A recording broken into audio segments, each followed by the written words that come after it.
Hello hello हाँ भैया थोड़ा आवाज बढ़ाइए।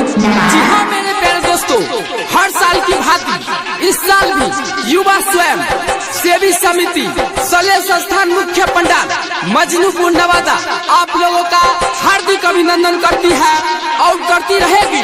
तो उठाइए दोनों हाथ और प्रेम से बोलिए सरस्वती माता की सरस्वती माता विद्या के दाता, सरस्वती माता विद्या के दाता, साल भर पे आती है विद्या देके जाती है, साल भर पे आती है विद्या देके जाती है। हर बात सुनो हम झोला नवादा परिभाषा न मैं के इहे बाई राता, सरस्वती माता विद्या के दाता। घर बात सुनो हम झोला नवादा परिभाषा न मैं के इहे बाई राता। जद करी रुकावट अपना सन के टोली, ये सुधीर सिंह आ गए हैं और कुछ कहना चाहते हैं। मत खोली भाषण में से बोली, मत खोली भाषण में से बोली, मत खोली भाषण में से बोली, मत खोली भाषण में से बोली। सरस्वती माता विद्या के दाता, सरस्वती माता विद्या के दाता, साल भर पे आती है विद्या देके जाती है, साल भर पे आती है विद्या देके जाती है। हेलो हेलो ऐसा नोट लेते आवाज कम करो।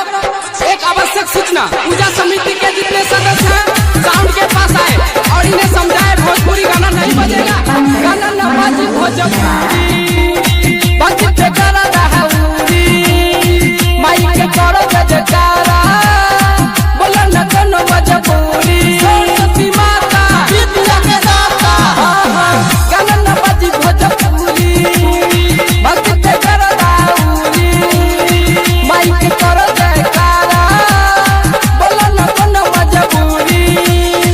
कोनो गली मोहल्ला न बची, होई भाषा न इतिहास जगी रहती, जगी रहती। सिंघा टोली में घुमनी चलो सयब वही टोली टोली। अरे ड्राइवर साहब एक नंबर वार्ड होते चलना है, समझे। मत खोली भाषण में से बोली, मत खोली भाषण में से बोली, मत खोली भाषण में से बोली, मत खोली भाषण में से बोली।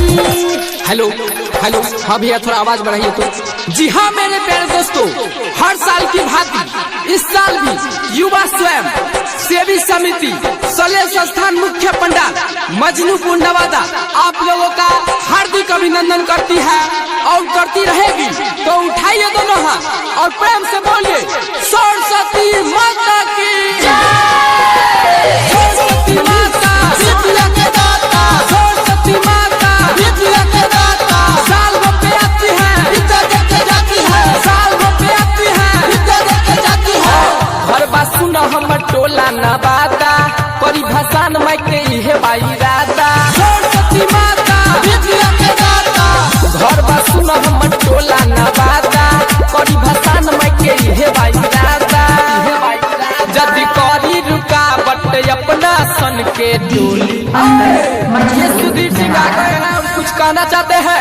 मत खोली भाषण में से बोली, मत खोली भाषण में से बोली, मत खोली भाषण में से बोली, मत खोली भाषण में से बोली। सरस्वती माता विद्या के दाता, सरस्वती माता विद्या के दाता, साल भर पे आती है विद्या देके जाती है, साल भर पे आती है विद्या देके जाती है। हेलो हेलो हर साल की भांति इस साल भी माँ सरस्वती पूजा समिति आप लोगों का DJ पंकज मजनूपुर नवादा।